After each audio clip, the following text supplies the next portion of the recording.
Welcome to another episode of The Carpool Critics. My name is Nicholas. My name is Jessica. My name's Mom. And we have Dad. Who's taking place over my driving duties today. So it's kind of nice to have a break of that. Say hello, Dad. Hello, Dad. We just actually went out and saw The Art of Racing in the Rain. It's this cute little dog movie that follows Enzo and his owner Denny as they go through the life's trials and tribulations, ups and downs of Denny's life, and how Enzo is there to support him on every step of the way. Would you guys recommend this movie to go see? I enjoyed it. I think it's a good kind of feel-good movie with a lot of crying. I would see it if it's on TV. I'd recommend that. If you like dog movies, I think you would like this movie. I second that. I enjoyed watching it. It was a feel-good movie. It had a gamut of emotions. I wouldn't per se recommend to see it in the theaters. I would also watch it on TV. I agree. If you really enjoy dog movies or feel-good movies, this is the one to go see. But yeah, in theaters, you can wait to rent it or on TV. It's just a really quick aspect of this movie and what we thought about it, but we're going to move on to spoilers of this film, and if you want to stay and listen to this or skip ahead, you can definitely do that, but yeah, we're going to be spoiling this movie to no end. To some end. To some end. Because we have to stop driving at some point. Jessica, what do you think of Kevin Costner's role as Enzo? I thought he did a good job. I like Kevin Costner, so don't mind listening to his voice, his raspy voice. He did a good job just narrating the movie. Although I did see Milo Ventimiglia in an interview with Jimmy Kimmel, and Jimmy Kimmel said that another person was supposed to play the voice, and they played the clip of Denny getting Enzo, and they replaced the face of the dog with Samuel L. Jackson. What? And they did classic Samuel L. Jackson speech. So when I saw that section, that was the first thing that I thought of. So I think Kevin Costner did a better job acting in this movie and having a good tone of voice versus Samuel L. Jackson, which I don't know if I would have cried as much if it was Samuel L. Jackson. Yeah. Mom, what do you think of the relationship that they portrayed on screen between Enzo and Danny? Well, if you like dogs, you're going to love your dog. Well put, Mom. They loved each other. They were both devoted to each other, and it was well done. And I just thought that Kevin Costner had the same voice from when he was a puppy all the way through to the end. He was a very old soul. He was, from the moment he was born. Dad, what do you think of the relationship between Denny and, I forget her name, but she was played by Amanda Seyfried. Eve. Eve, so love interest. I want to answer your previous question about Kevin Costner. I thought he was a great voice for The dog? the dog, because it was a golden retriever. I don't think that voice would bear any witness if it was a Chihuahua. Any kind of smaller dog. So his voice, I thought, was a good fit for the type of dog that it was.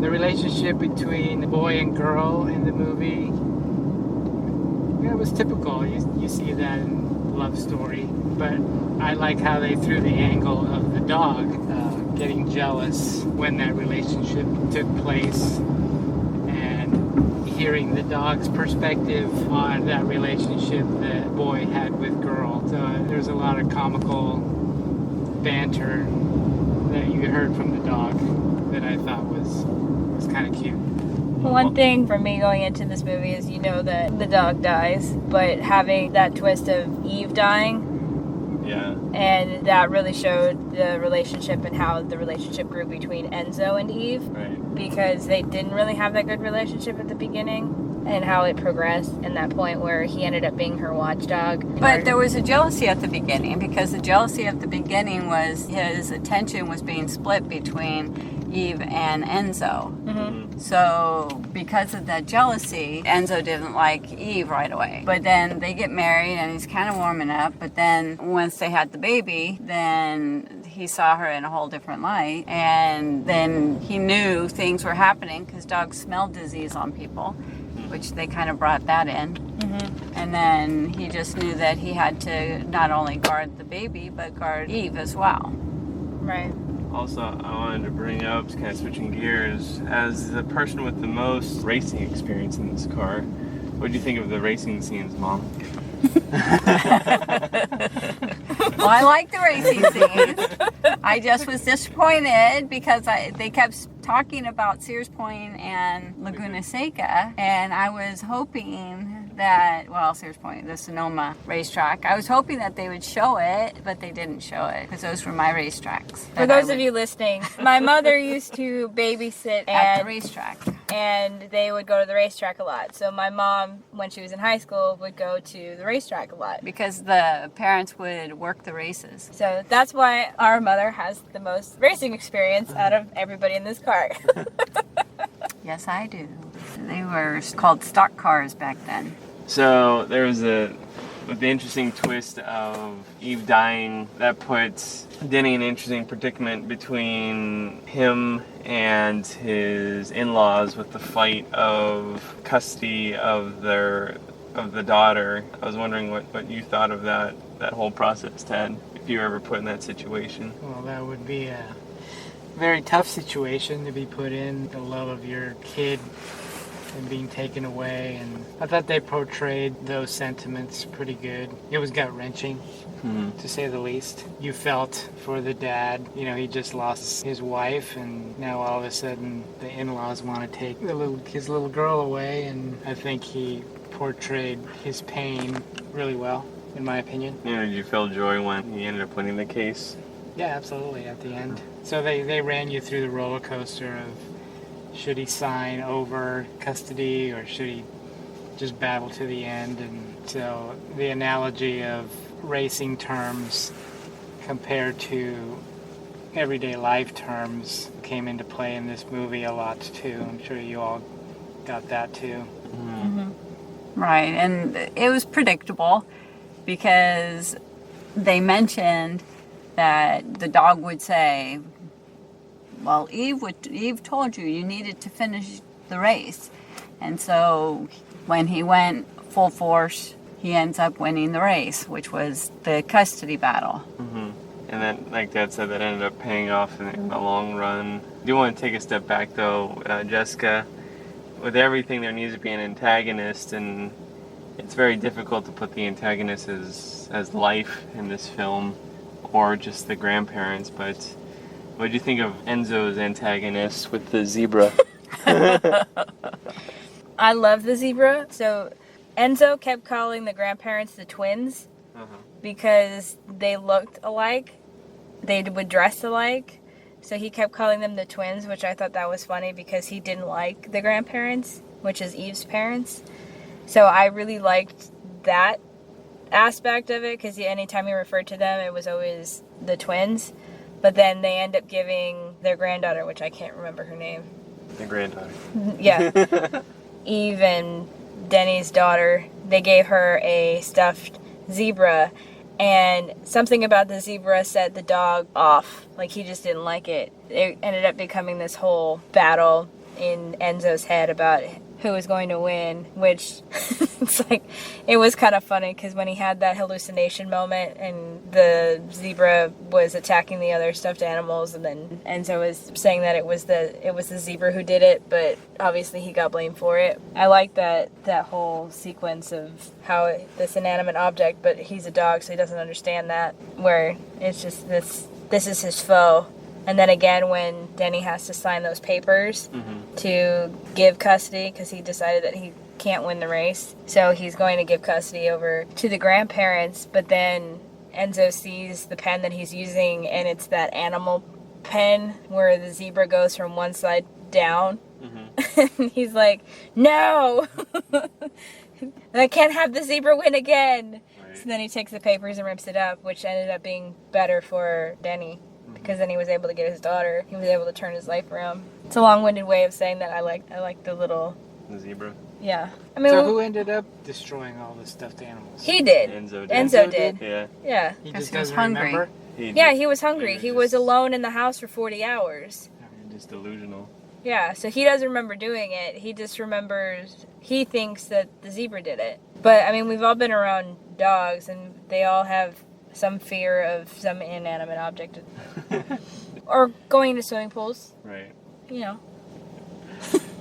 They have a fear of something, and so you can't rationalize it, because even humans have irrational fears. Alright. What, Mom, did you have a favorite part of the movie that you liked? Or didn't like? I've had a few. Any critiques, Mom? No, just at the beginning of the movie when I saw the credits.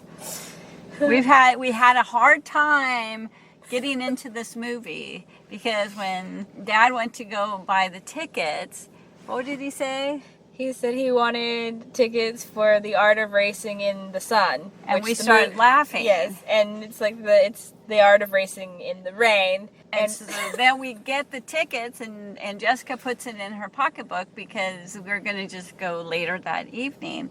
So we finally get into the theater, and our tickets are ripped, and we go, and we're waiting in line. And I looked at the tickets, and the tickets didn't say that. They said, Scary stories to tell in the dark. and we went, that's not what we wanted. So Dad and Nicholas went to go exchange them, and the only seats that we had left were the front row seat. So when finally we're sitting in the seats and we're looking up at the beginning credits, and This is The Art of Racing in the Rain. I just and busted out laughing. yeah, I'm pretty sure the people in the back row heard that you were laughing hysterically, Mom. And saying, what's happening with this crazy lady? Well, we got free tickets out of it. We did. Yeah, we did. For next year. Yeah. Who knows what we'll see then? I know. But They then do come out with the Art of Racing. In there was this owl on the girl's last cake, and Jessica and I saw the same exact owl just today. And I went, oh my gosh, this movie's following us.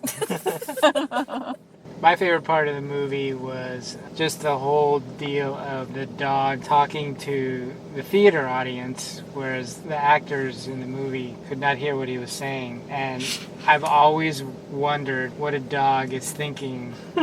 As you guys know, my mom and my brother have a dog named Raider, and there are so many times he just looks at me, and it's like he's talking to me saying, the stories I could tell you, Steve, that's going on in this house. You would not believe.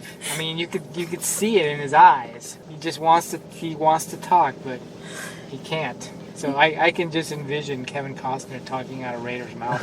They're gonna do this from now on. Probably. So that's what I enjoyed about the movie, is the communication that Enzo had that he wished that he could convey to the humans in this movie. I thought that was very clever.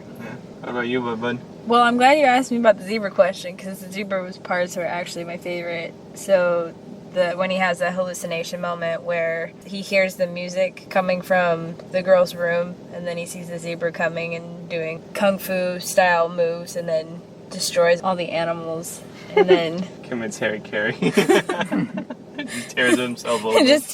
I like how because he starts tearing out the stuffing, and then he falls down, and then he looks, but you see him look at Enzo, and then he just reaches inside and pulls this fluff out, and you're like, that indicates that he just literally ripped out his heart. It's like, yeah, it's like, you're gonna get blamed for this. That was a scary story in itself.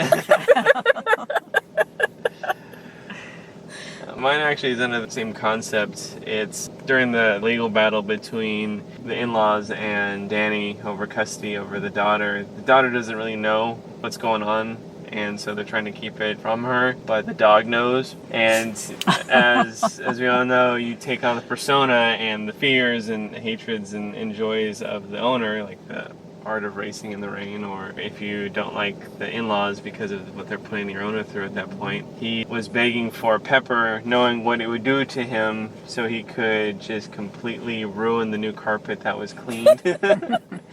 all while looking at the grandparent or the in-law right in the face, and yeah, you're gonna have to clean this up. Sort of. He knew exactly what he was doing. Yep. I like how he went into the description of it though, where he's like, he knew that the toxic gases were building in his stomach and it was going to create a foul smell, and he's just laying behind the couch where the grandpa was and just waiting for it. And then the grandpa tries to beckon him outside, and he's going, He's like, I'm not That going. ain't gonna I'm not happen, going. But the thing I like Milo, his character, he was always nice. He knew when his wife was dying, he knew that she needed to stay with her parents. And even though the dad was not a nice man to him, then he was just very respectful. But even after the legal battle, he still let them stay a part of his daughter's life. The time that he ends up finally having an angry moment was when he was presented with papers that they wanted custody of the granddaughter.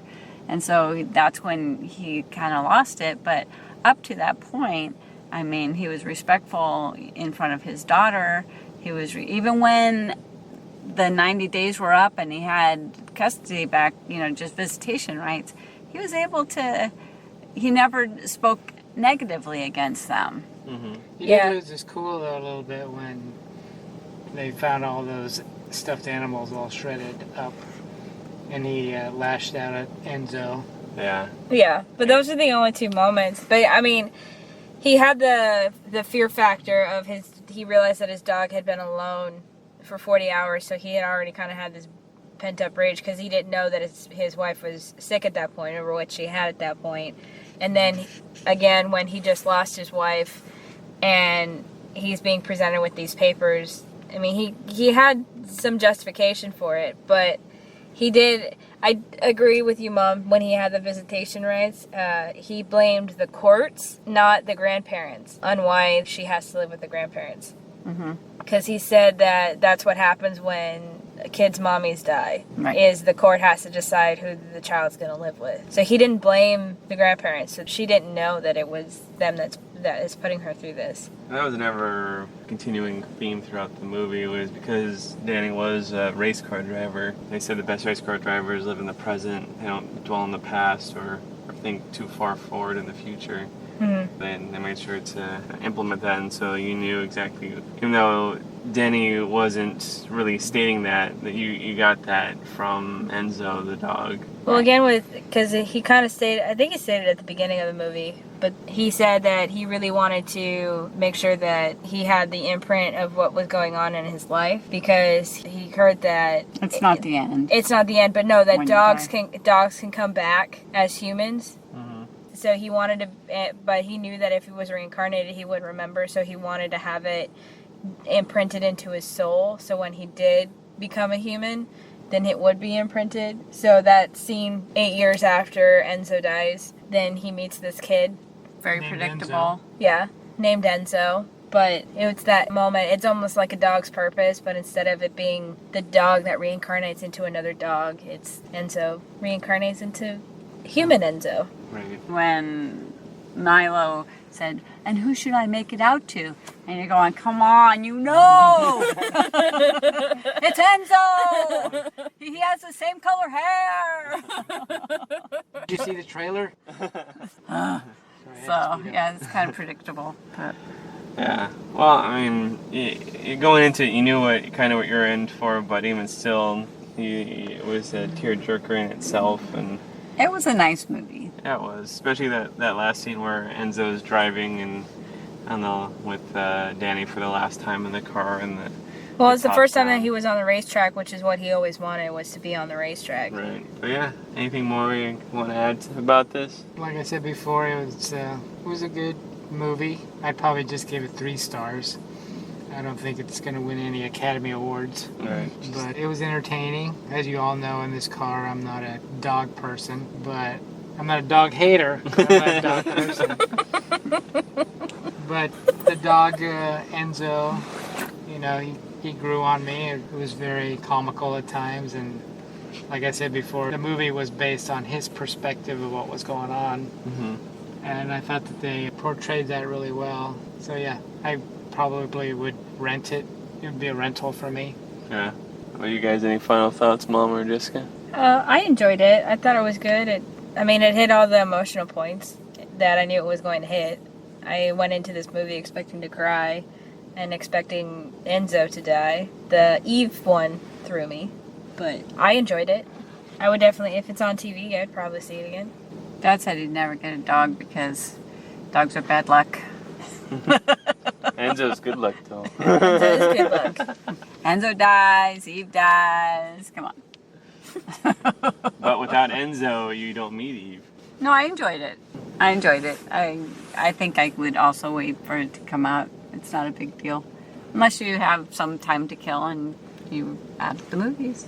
Well, that's our review of The Art of Racing in the Rain. We're going to now move on to movies that we're interested in seeing that were shown out at the previews. Dad, was there any movies that you were interested in seeing? Yes. The movie Midway would be the one that I picked, just because of the historical fact of what happened after Pearl Harbor. It looked really good. I'm an action-packed movie buff, so I'm curious to see how that comes out. Yeah, me too. Midway, they made a movie of it before. Mm-hmm. And so I'm kind of curious to see now with the new CGIs and stuff, how they're going to bring that action into this movie. And it was interesting because the last movie that we saw, Once Upon a Time in Hollywood, we actually saw a trailer for The King's Man, which is a prequel to the Kingsman series, and we were praising him for doing a lot of World War I films now that are coming out, and then it was funny just to see Midway come out, and it's like, oh, we're back to World War II. I don't know if it was you or Ryan that said They've told every story that they can on World War II. It's time to give World War I a chance. And then the next week we see Midway. It's like, maybe they haven't told every World War II story. Yeah, No, they already told Midway. They just wanted to retell it. Right. What about you, Bud? I want to see the movie Blinded by the Light. Bruce Springsteen. The Boss. It's set in England. I believe it's an Indian family. Yeah. So the parents are from India and they raised their kids in England, and he's raised in a traditional Indian family, but he is trying to branch out and listen to other popular music, and while still having the connection with his parents, because even though he does want to listen to more modern music, more Americanized, or because I believe it's set in the 80s music, then he doesn't want to lose what he has with his parents. So that I really appreciated, and I think that it's going to be a very good movie. Yeah, I think you brought this up one before, haven't you? You have? I did it for yesterday, which isn't actually posted. Oh, never mind then. That will maybe see the light of day one of these times, but not yet. And you, Nicholas. Me? Yes, we'll move on to me. Well, if you can't get enough racing, there's actually a movie coming out called Ford versus Ferrari, which tells the story of Ford's determination to beat Ferrari in Le Mans. And it's a star-studded cast with Matt Damon, Christian Bale, and others. And it just seems like a very interesting and an important event racing-wise for Ford. Spoilers. But it's the Shelby. Shelby. Yeah, Ford it's the Mustang. invention of Shelby Ford. Yep. Yeah. Oh, yeah. So it's just Sorry, Ford Shelby. and that's didn't that also inspire the Steve McQueen movie? Bullet? No. Didn't he do like a Le Mans movie? 24 Maybe. Hours of Le Mans. Anyway. Oh. But yeah, no, that one looks really interesting, and I really want to see it, and that's mainly because I'm a Christian Bale fan. But Mother? When I like the Midway. Mother said picked Midway. Oh, I'm sorry.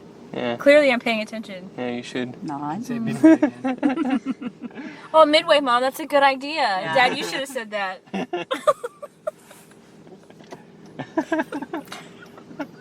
We can write. Well, that's all I got. Anything else you want to leave with, or? No, thank you for letting me be on your show. Yes, me too. It's Oh, about time. You never invite me anywhere. Hopefully I'll be asked again. I'm gonna make a left.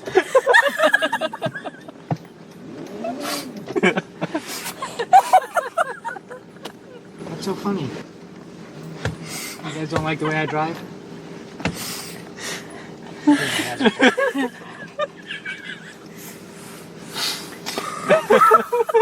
Well, thanks for listening to our Hey.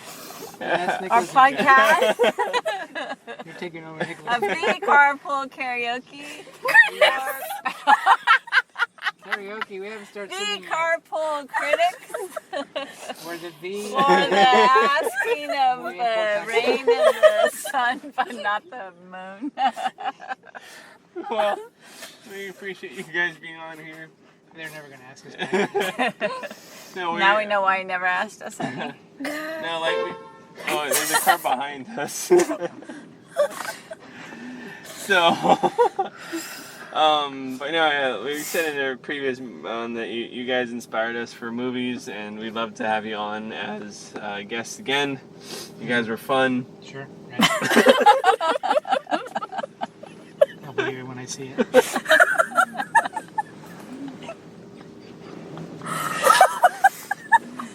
But Let's do a horror movie.